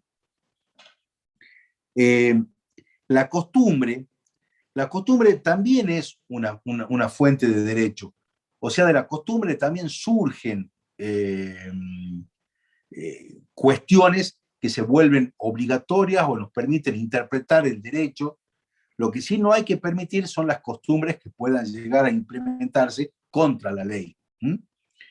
Pero si determinada actividad es reiterativa en el tiempo, es entendida de esa manera por una comunidad, es respetada de esa manera por una comunidad, si hay una forma en la que esa comunidad durante muchos años interpretó una cosa de determinada manera, eso tiene fuerza vinculante. Se convierte en una norma que, si bien puede no ser escrita, se convierte en una norma obligatoria, aunque sea de naturaleza social, ¿sí? Las normas sociales muchas veces son tan o más exigentes que las mismas normas jurídicas. Ustedes se preguntarán de qué estoy hablando, pero, por ejemplo, hay normas jurídicas que nosotros vemos todos los días que se incumplen.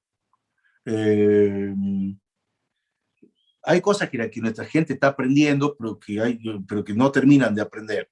Si yo les pregunto, los semáforos de la ciudad de Salta, ¿están previstos para la gente que viene en bicicleta? ¿Qué creen ustedes? ¿No? No nos dice Magdalena, no nos dice Matías, sí nos dice Luca, no nos dice Marianela. ¿Los semáforos son para las bicicletas o no? ¿Qué creen? Tengo sí y no. Sí y no es.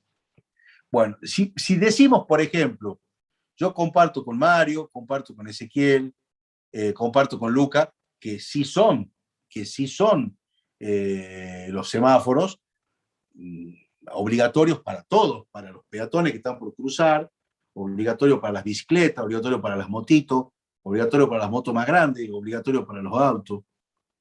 Entonces no me cabe duda de la respuesta de que los semáforos son para todos. Ahora, vamos a la pregunta de la realidad. ¿Ustedes ven que las bicicletas cumplen con detenerse en un semáforo si se puso en rojo en nuestra ciudad? Y ahí la respuesta va a ser algunos sí, pero la mayoría no. Y llega un momento en el que ese incumplimiento se vuelve tan normal y tan habitual que siente una comunidad que cosas que están prohibidas o que están mal se vuelven tan inhabituales que ya ni se las perciben como un incumplimiento, ¿sí? Bueno, eso no puede ser tolerable. Ese tipo de costumbres que van en contra de la ley no es una costumbre de naturaleza jurídicamente admisible. Que los vehículos que vengan por la derecha tengan prioridad para pasar y que los salteños no le demos mucha bolilla a eso, no significa que hayamos derogado la ley de prioridad del que viene por la derecha. Que los semáforos, cuando se ponen en rojo, significa que hay que frenar, y hay determinados personajes que no frenan, no significa que esa mala costumbre derogue la ley. El ejemplo de Lucas sobre la rotonda, muy bueno, Lucas. Eso nos muestra de que tenemos una sociedad que está en condiciones de aprender. Cuando alguien es pesimista y dice, esta es una sociedad que no cumple con nada, yo siempre doy el ejemplo de la rotonda. Y digo, qué buen ejemplo que le estamos dando a todo el mundo, de que cuando se la toman en serio las cosas, han puesto unos carteles, nos han enseñado que el que va por la rotonda tiene prioridad, y en Salta todo el mundo la cumple en este momento, o la mayoría.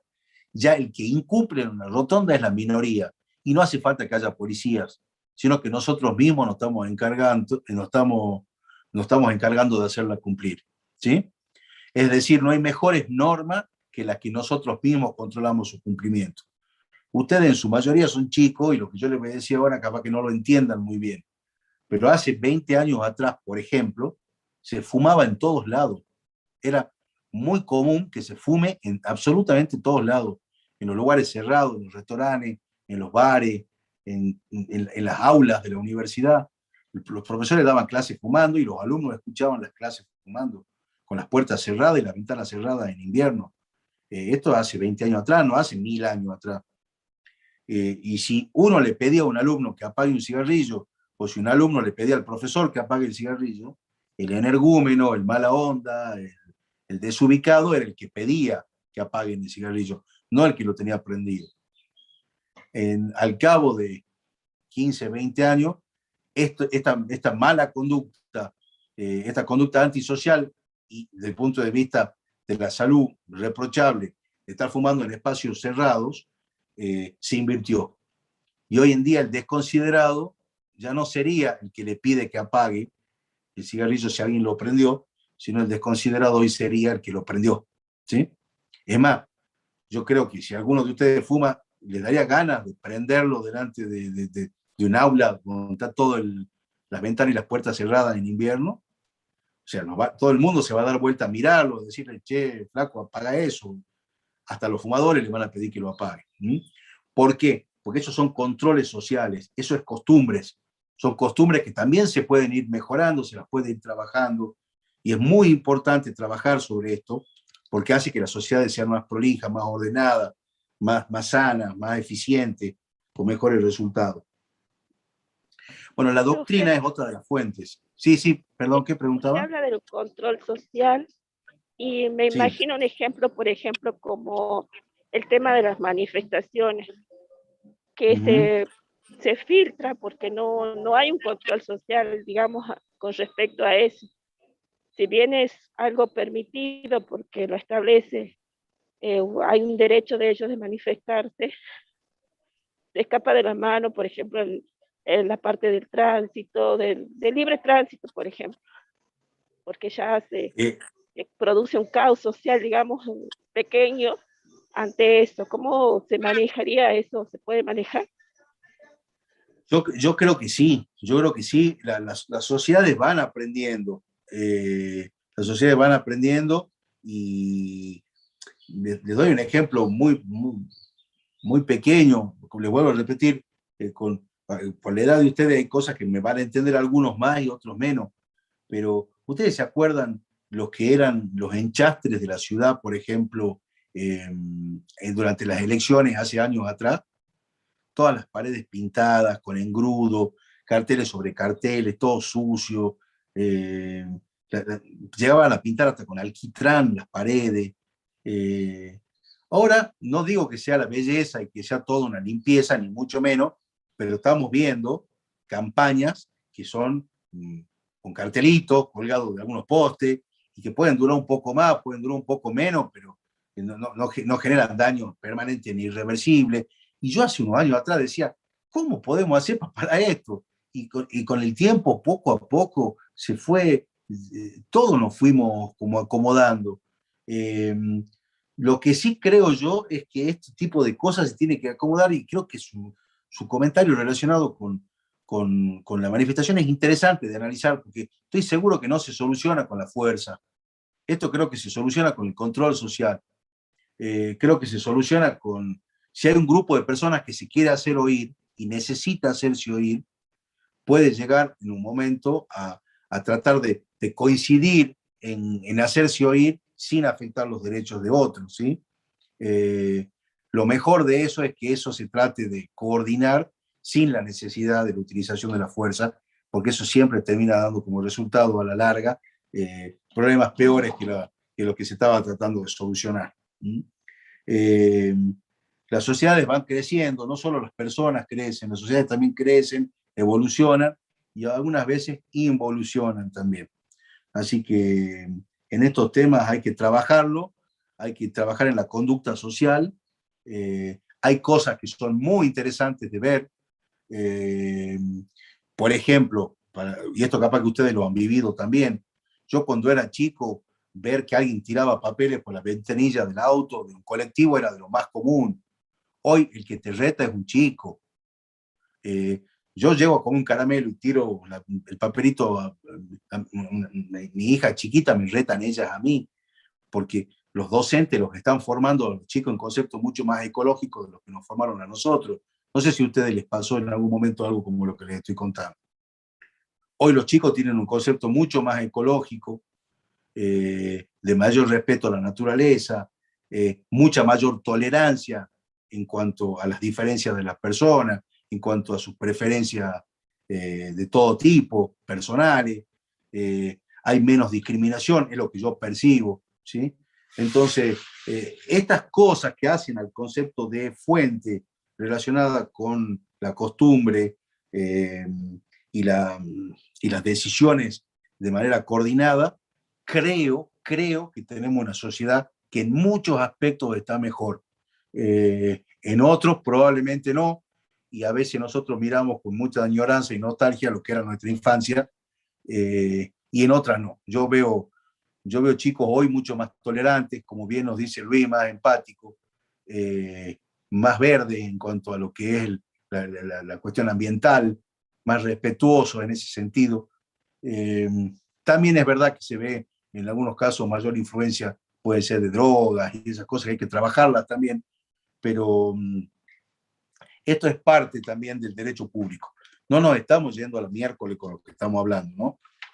No lo sientan así, porque esto es derecho administrativo, tratar de diseñar nuestra casa grande, la casa donde también se cría nuestro hijo, donde también nosotros nos movemos, y es cuando salimos de la puerta de nuestra casa hacia afuera. El derecho administrativo empieza a la mañana cuando hago una tecla y se prende la luz y tengo luz, y necesito lavarme los dientes y tengo agua, y me quiero dar una ducha y la tengo. Salgo a la vereda y hay seguridad, estiro la mano y hay una parada de colectivo, y voy en el colectivo con seguridad, y llego a una esquina y hay un semáforo que se pone en rojo y el colectivo, todo eso es Estado, todo eso es Estado. Y llego a la universidad pública y tengo profesores, tengo PAU que están trabajando para mí, para la educación. Tengo un problema y hay un policía, necesito ir a curarme y tengo un hospital que me están esperando. Todo eso es el Estado. Eso es lo que estamos estudiando en esta materia. Por eso es que es tan importante manejarla bien, ¿sí? Ustedes son los que van a saber de la parte fundamentalmente económica de esa organización. A los abogados nos toca más la parte jurídica de esa organización, pero somos los dos actores fundamentales de la estructura del Estado. Los ingenieros también se quieren colar porque dicen, somos nosotros los que armamos la infraestructura. Y sí, bueno, y los médicos dirán, somos nosotros los que brindamos el servicio de salud, y los maestros dirán, nosotros somos el número los más importantes porque brindamos la educación, y los policías, y los bomberos, y los penitenciarios nos dirán, y nosotros nos encargamos de la seguridad. O sea, estamos hablando de una estructura gigante, ¿sí? Estamos hablando de una estructura gigante y de gran trascendencia en cuanto a la calidad de nuestra vida. Bueno, otra de las fuentes es la doctrina. La doctrina surge fundamentalmente del trabajo de estudiosos. Cuando uno dice el libro del doctor Puig, eso es un aporte que él hizo. El libro de Marienhoff, el libro de Gordillo, el libro de Bielsa, el libro de Rodolfo Barra, de Martín Plaza, de la doctora Castro, son aportes de profesionales estudiosos que sirven también de fuente del derecho. Cuando lo ven en la bolilla 3, figura la doctrina.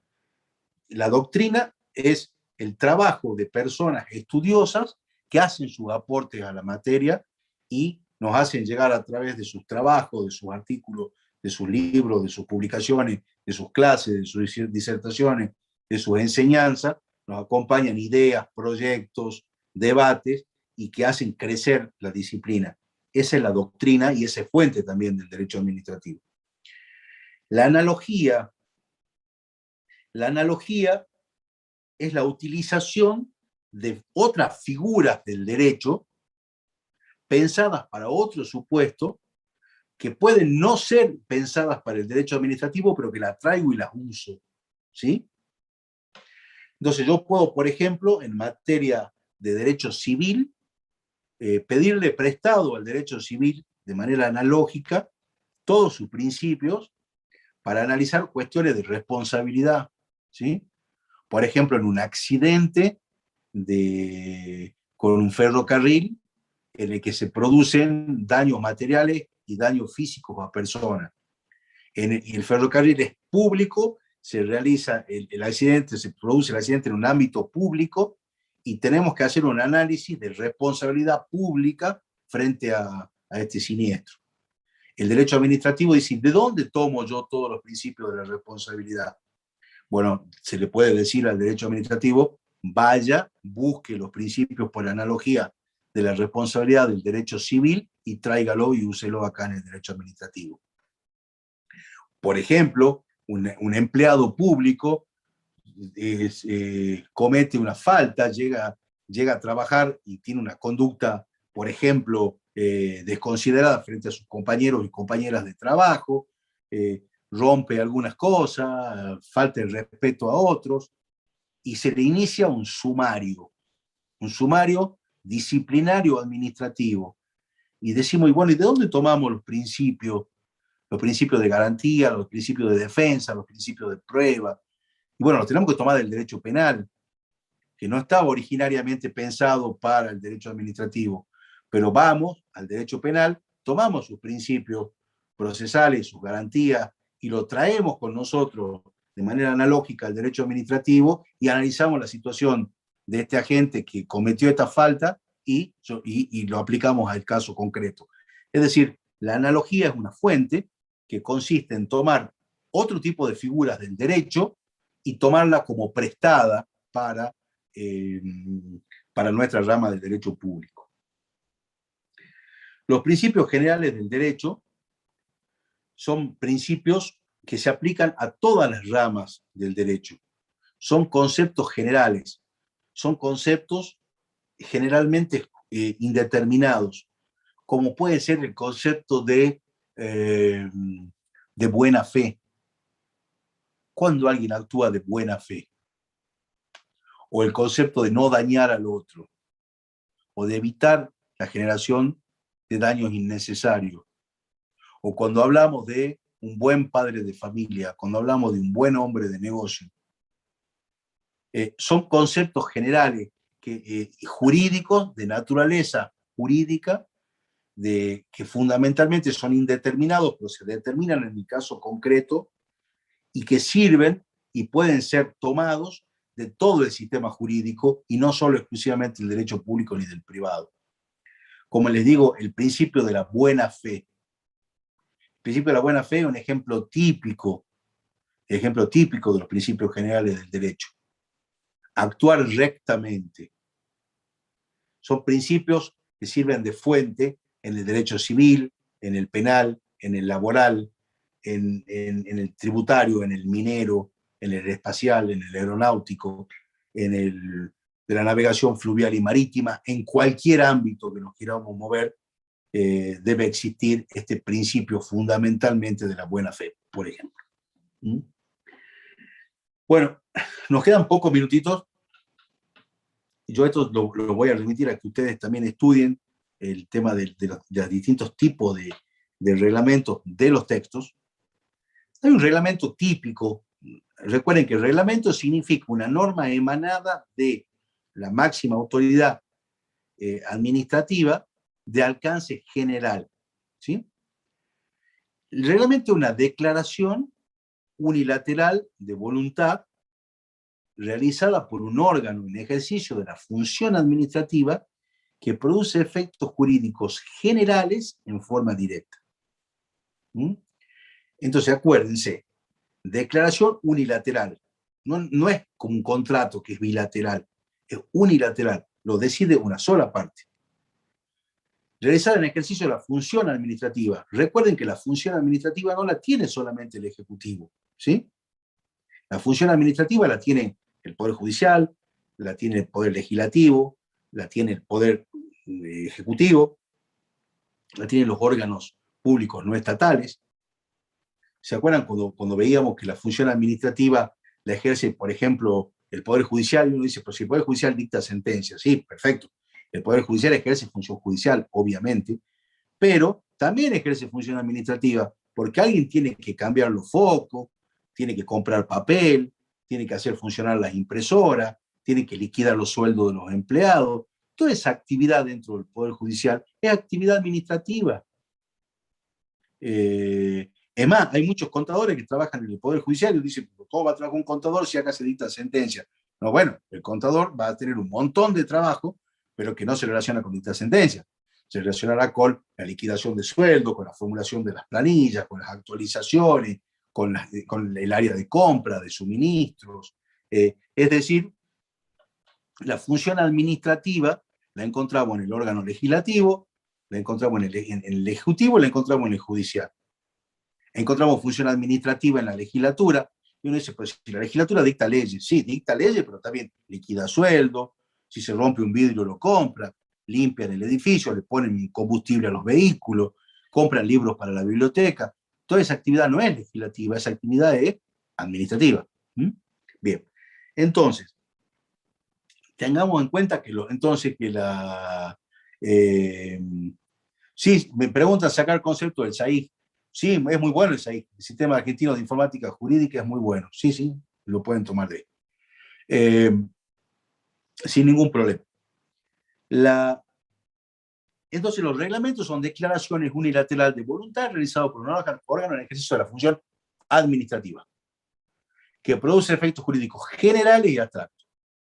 Los reglamentos de ejecución son los únicos reglamentos que encontramos ya desde antiguo dentro de la Constitución y que tienen por objeto reglamentar, es decir, determinar con mayor precisión la forma de ejecución de una ley, ¿sí? Y que tiene un límite clarito. El límite es que no puede el reglamento que tiene por objeto ejecutar una ley alterar el espíritu de la ley con excepciones reglamentarias, ¿sí? Este es el llamado decreto reglamentario o reglamentos de ejecución. Es decir, una ley fija determinado tipo de impuesto y el reglamento determinará la forma en la que se lo va a liquidar. Ahora, si la forma en la que se lo va a liquidar y se lo va a interpretar y se lo va a aplicar modifica la ley, no sería válido, porque el reglamento se tiene que limitar a poner en funcionamiento y movimiento la ley sin alterarla, sin alterar su espíritu.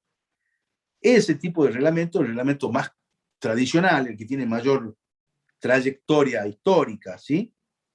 Los reglamentos autónomos, como su nombre lo indica, el reglamento de ejecución estaba relacionado el reglamento a la existencia de una ley, ¿sí? El reglamento autónomo se utiliza para aquellos marcos de reserva de cada uno de los poderes y no se relaciona con una ley. Les doy un ejemplo. La Corte de Justicia decide que un horario de invierno y un horario de verano, por ejemplo, decidiría hacerlo. Y dice que cuando empieza a hacer más calor, en lugar de empezar a trabajar a las 8 de la mañana, vamos a empezar a las 7:30. En lugar de terminar a las 13, vamos a terminar a las 12:30, por ejemplo.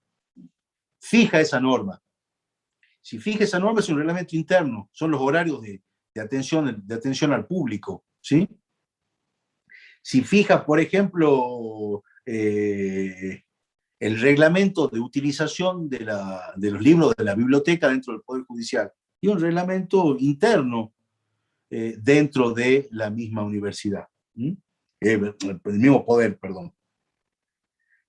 Los reglamentos de integración o delegados son reglamentos muy específicos en los cuales existen lo que se llaman normas o tipos abiertos, en los que el legislador, por cuestiones que son muy variables, decide permitirle al Ejecutivo a que complete, en casos especiales y de manera limitada, los supuestos de una ley.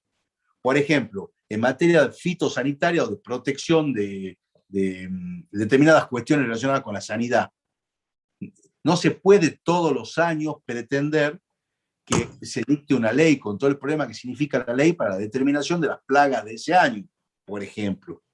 Entonces se le permite a las autoridades sanitarias determinar o llenar lo que serían las tareas a realizar durante ese año, ¿sí? Es decir, normas de tipo abierto en las que se le permite a la autoridad específicamente técnica que pueda completar la norma. Y los decretos de estado de necesidad y urgencia son, este le pido especialmente, por cuestión de tiempo no lo puedo desarrollar mucho más, pero especialmente le pido que estudien este decreto a la luz de la Constitución Nacional y de la Constitución de Salta.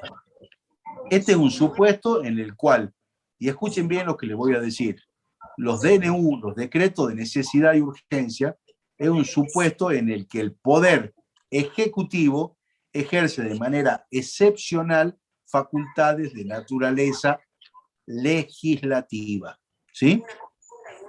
Esto lo hemos visto mucho durante todo este periodo de pandemia, en los que, basado en la especialidad y en las características excepcionales que tuvo este fenómeno, que sigue teniendo, los ejecutivos nacionales, provinciales y municipales hicieron uso de estos reglamentos generales, que en esencia son en el fondo de naturaleza legislativa. Son leyes que dictan gobernador, presidente y intendente. Son excepcionales, les digo que son leyes porque tienen esa naturaleza, pero sabemos nosotros que no están pensadas las instituciones para que un gobernador, un presidente o un intendente dicten normas de naturaleza legislativa, sino solo lo pueden hacer en cuestiones muy excepcionales y en situaciones extremas en las que no puede esperarse debate legislativo. Les pido que vean cuál es el mecanismo legislativo. Es un solo artículo de la Constitución Nacional y nada más, y un solo artículo de la Constitución Provincial y nada más. Que me cuenten después, en su momento, cómo funciona esto y qué diferencias hay entre los decretos de necesidad de urgencia nacional y los decretos de necesidad de urgencia provincial. Bueno, ya estamos en la 18:03. ¿Tienen alguna pregunta, chicos, que me quieran hacer?